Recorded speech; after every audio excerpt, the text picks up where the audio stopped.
বলছিলাম আসিয়ার কথা, ফেরাউনের বইয়ের নামটা কি বলেন তো? আসিয়া। আহারে কি নারী তিনি ছিলেন। ঈমান আনলেন, স্বামীর কাছে রিপোর্ট চলে গেল। স্বামী কয়, শুনলাম তুমি নাকি ঈমান আনছো। হ্যাঁ, শুনবেন কেন, আপনি দেখেন, লা ইলাহা ইল্লাল্লাহ। ফেরাউন সঙ্গে সঙ্গে বলে ফেলল, আসিয়া শোনো, আমার বড় বিপদ হয়ে যাবে, আমার রাষ্ট্র তছনছ হয়ে যাবে। তুমি হলে মিসেস ফেরাউন, ফার্স্ট লেডি অফ ইজিপ্ট। ইজিপ্টের তুমি হলে ফার্স্ট লেডি, আমার পরে তোমার দাম সেকেন্ড নাগরিক তুমি এই দেশের।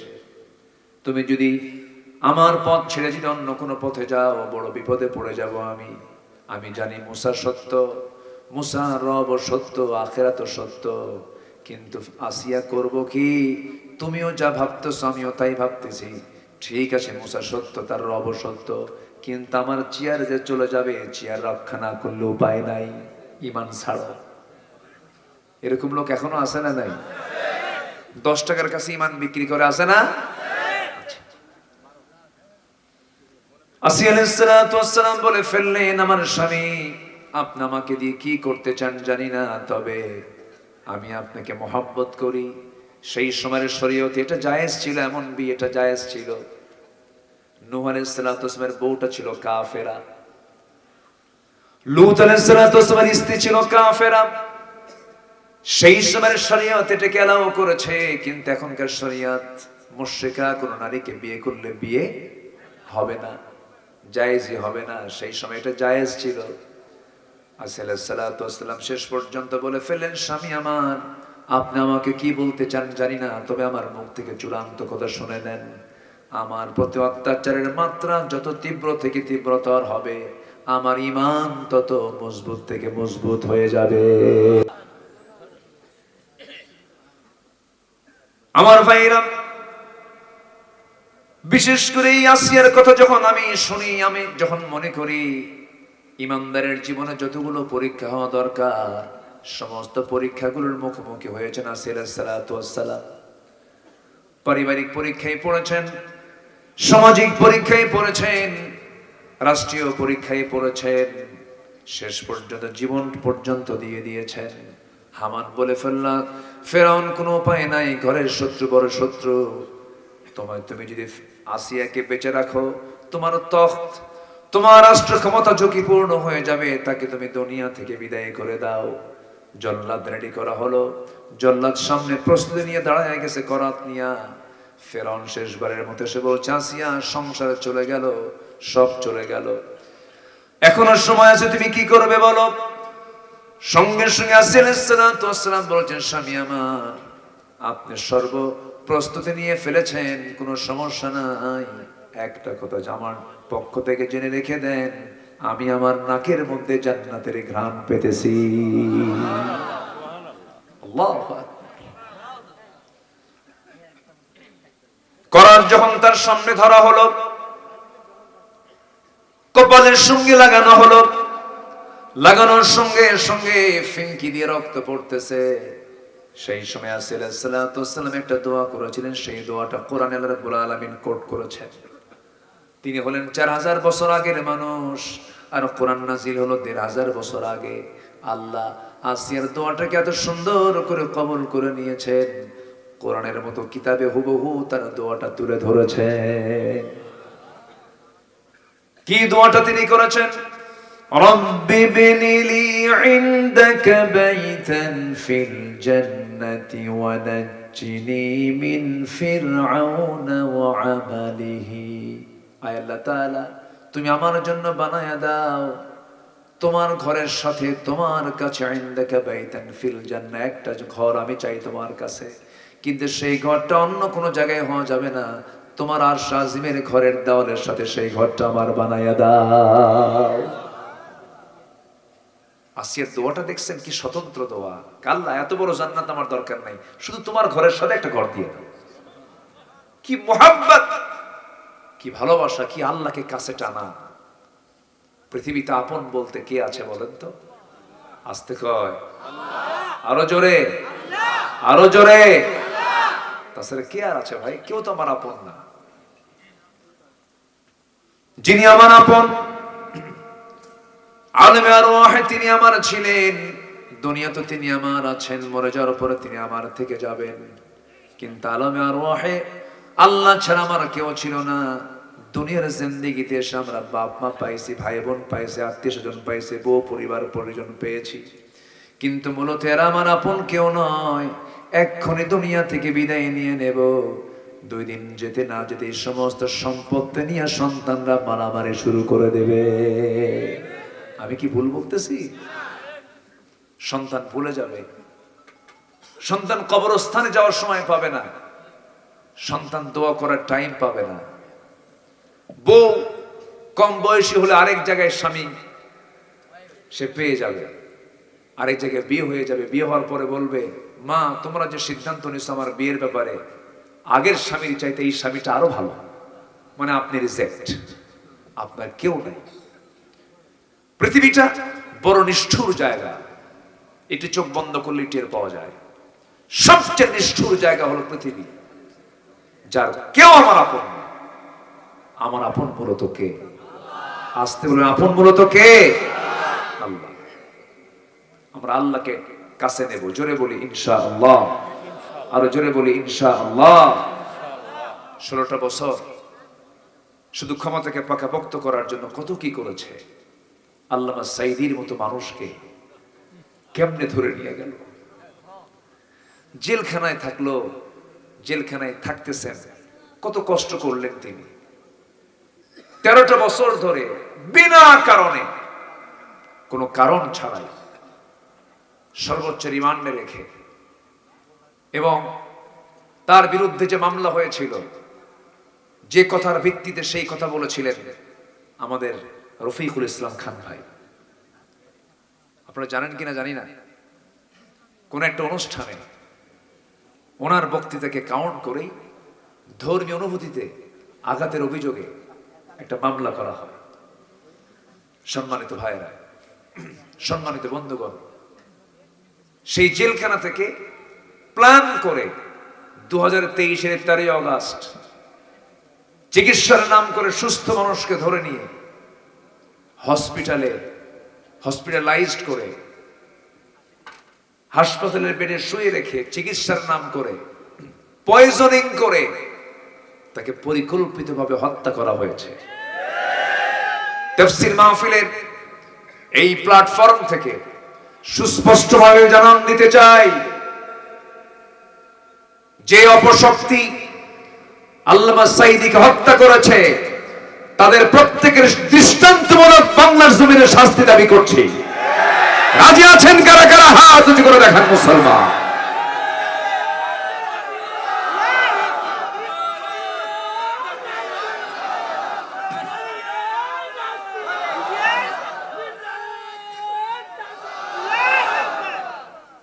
আল্লাহ কবুল করুন, জোরে বলি আমিন, আরো জোরে আমিন।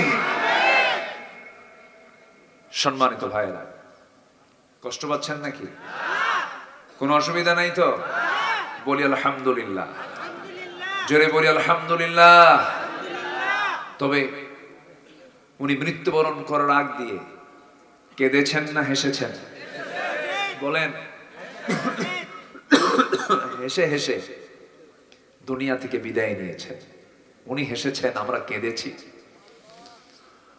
উনি মুক্ত হয়েছেন, আমরা কি জবাব দেব? মাঝে মাঝে আল্লাহর সামনে আসামির মতো মনে হয়। উনি তো সফল হয়েছেন, তবে আল্লাহর কাছে সেদিন জবাব দিতে পারবো যদি আমরা ইকামতে দ্বীনের কাজ করি। ওনার সারা জীবনের লালিত স্বপ্ন ছিল এই জমিন আল্লাহর দিন কায়েম হোক, এই জমিনে দিন কায়েম হোক। সবাইকে চান? আল্লাহ কবুল করুন, জোরে বলি আমিন। কিন্তু আল্লাহর বান্দা হতে হবে লানত প্রাপ্ত না রহমত প্রাপ্ত? বলেন, লানত না রহমত? রহমত প্রাপ্ত বান্দা আমরা হব। তাহলে 1 নম্বর আমরা শিখে নিলাম, জমিনে যারা বিপর্যয় সৃষ্টি করবে আল্লাহ তাদের উপরে লানত দেবেন, যেমন করে সালমান এফ রহমানের উপরে পড়ছে। ঠিক কিনা? বাঁচার জন্য দাড়ি কাটছিল, কিসের জন্য? তাহলে দাড়ি রাখছে কি সুন্নতের জন্য না বাঁচার জন্য? এতদিন রাখছে হলো দাড়ি রেখে কেমনে কি করা যায়, আবার দাড়ি কেটে ভাবছে কেমনে কি পালান যায়। তাহলে দাড়িকে সুন্নত মনে করে রাখছে? চিন্তা করেন, হাজার হাজার কোটি টাকার মালিক পারল না, ধরে ফেললো শেষ পর্যন্ত। ধরে যখন কোস্টগার্ড ধরতে গেছে, তাকে চেনে নাই, দাড়ি কাটছে, যে মাথার চুলও কালো বানাইছে, ড্রেস সম্পূর্ণ চেঞ্জ, পাঞ্জাবি গেঞ্জি, পাজামা লুঙ্গি, মাথার টুপি সাদা, কি বলে মাথার চুল সাদা কালো, মোছ নাই, দাড়ি নাই, চেনার উপায়ও নাই। বন্ধুকে ধরতে গেছে, আইনমন্ত্রী যখন ধরা খাইছে, আইনমন্ত্রীকে আমার একা নিয়ে যাও কেন? আমি তো একা আসিনি, আমি তো জামাতের সাথে আসছি। ওই যে কে ওটা, ভালো করে দেখো, ওটাই দরবেশ। বোঝেন নাই? এখান থেকে একটু শিক্ষা আছে। শিক্ষাটা হলো, জালিম জালিমকেও ছাড়ে না, জালেম কিন্তু ইমানদার ইমানদারকে রক্ষা করার জন্য জীবন পর্যন্ত দিয়ে দেয়। কথা ক্লিয়ার? কথা ক্লিয়ার? নাম্বার 2 হলো, আত্মীয়তার বন্ধন কখনো ছিন্ন করা যাবে না। আত্মীয়তার বন্ধন ছিন্ন করলে পরে রহমত না লানত। বোনকে খবর নেয় না, বাবার খবর নেয় না, ভাইয়ের খবর নেয় না, এমন পরিবার মনে হয় মোল্লা পাড়ায় নাই? আছে? সন্তান বড় হয়ে গেছে, বাপকে ভাত দেয় না, মার কোনো খবর রাখে না, মাকে একটা ফোন করার জরুরত মনে করে না। একটা প্রশ্ন করব আমার ভাইরা, মনোযোগ দিয়ে উত্তরটা দিবেন। সবাই বলুন তো, মা বড় না বউ বড়?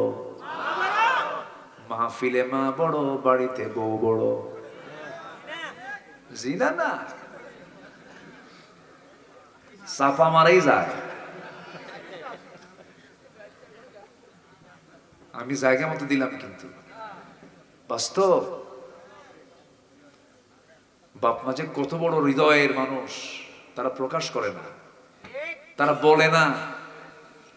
এই পৃথিবীতে বাপ মা ছাড়া মানুষের কোনো দোষ আড়াল করার মানুষ পৃথিবীতে আর দ্বিতীয়টা নাই। কত কষ্ট নিয়ে বুকের মধ্যে জমা রাখে, এরপরে বলে আমার সন্তানটা খুব ভালো। ঠিক আছে না? এটাই হলো মা বাবা। কিন্তু আমার ভাইয়েরা,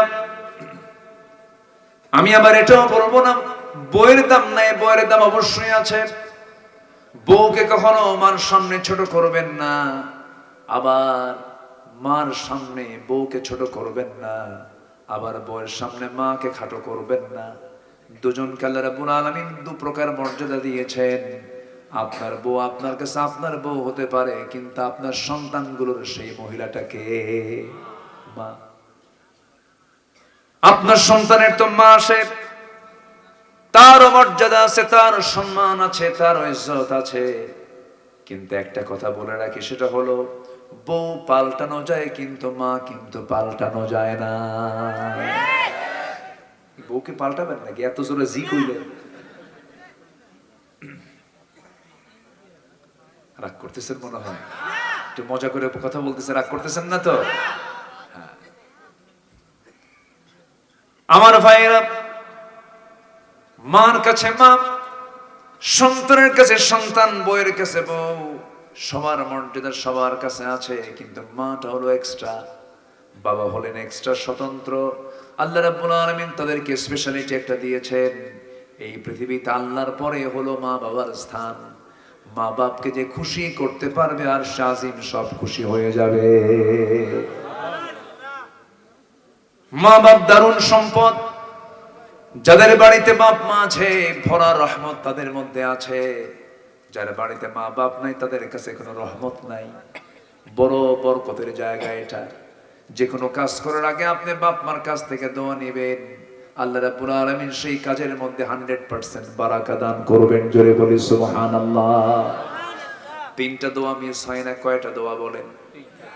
3 ব্যক্তির দোয়া মিস হয় না। নাম্বার 1 হলো দাওয়াতুল মাজলুম, যারা মাজলুম তাদের দোয়া মিস হয় না।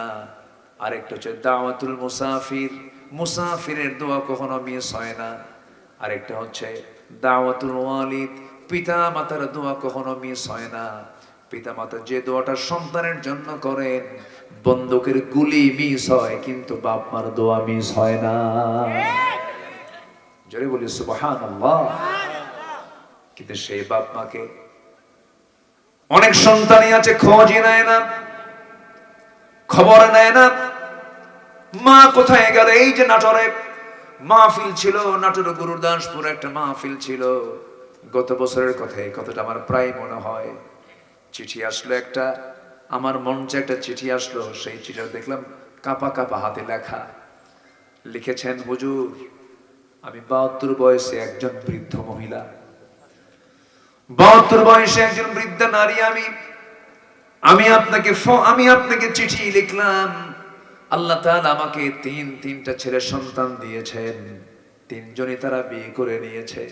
কিন্তু এই তিনজন বিয়ে করলে হবে কি, সন্তানগুলো হয়ে গেছে, সব হয়ে গেছে। তিনজনের তিনটা ঘর, আমার ঘরটা মাঝখানে, চতুর্দিকে সন্তানদের ঘর। প্রত্যেকটা সন্তানের ঘর থেকে খাবারের ঘ্রাণ আসে, কিন্তু এই 72 বছর বয়স আমাকে নিজেই রান্না করে খেতে হয়। আছে উল্লাপাড়ায় আছে দুঃখ, পোড়া কপাল, পোড়া কপাল এগুলো। দুনিয়াও শেষ, আখিরাতেও শেষ। আমার বন্ধুগণ, কিন্তু ওই ছোট তিনটা সন্তান, ওই সন্তান তিনটা যখন ছোট ছিল, ওই তিন সন্তানের খাবার রান্না হয়েছে কয় হাঁড়িতে? বলেন কয় হাঁড়িতে? এক হাঁড়িতে মা তিলে তিলে তাদেরকে মানুষ করেছেন, আদর দিয়েছেন, স্নেহ দিয়েছেন, ওদের পেশাব পায়খানাগুলো পরিষ্কার করে দিয়েছেন। রাত 3টার দিকে চিৎকার মেরে ক্ষুধার জন্য ছটফট করেছি, মার কাছে ঘুম। মা বিরক্ত হন নাই, মা দুধটা খুলে দিয়ে বলেছেন, বাজান খা। খাইতে খাইতে মাকে ঘুম পাড়তে দেই নাই, পেশাব করে দিয়েছি। এইদিকে খাইতে গেল সময় পেশাব করে দিয়েছি, বিছনা মেখে গেছে, পায়খানা করে দিয়েছি। হঠাৎ করে জ্বর চলে আসছে, প্রচন্ড জ্বর। মা জলপট্টি করতে করতে গোটা দিন রাত চলে যায়, মার চোখটা কখনো ঘুম পায় না। এত তিলে তিলে কষ্ট করে করে যেই মা, যেই বাপ সন্তানকে ধীরে ধীরে বড় করলেন, আরে বাড়িতে বাজার নাই, রান্না করার কোনো কিছু নাই, বাপ কত কষ্ট করে। ভ্যান চালায়, প্রখর চৈত্র মাসে রোদের ভিতরে চড়ায় জমিতে খেটে খেটে সাদা মানুষ কালো হয়ে যায়। তার টার্গেট হলো সন্তানগুলো যেন ভালো করে খেতে পারে, চলতে পারে।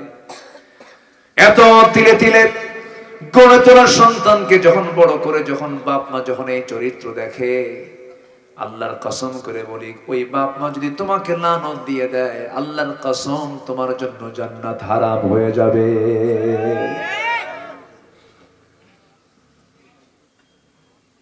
ওই 72 বয়সী বৃদ্ধা নারী কি আফসোস করে আমাকে চিঠিটা দিলেন।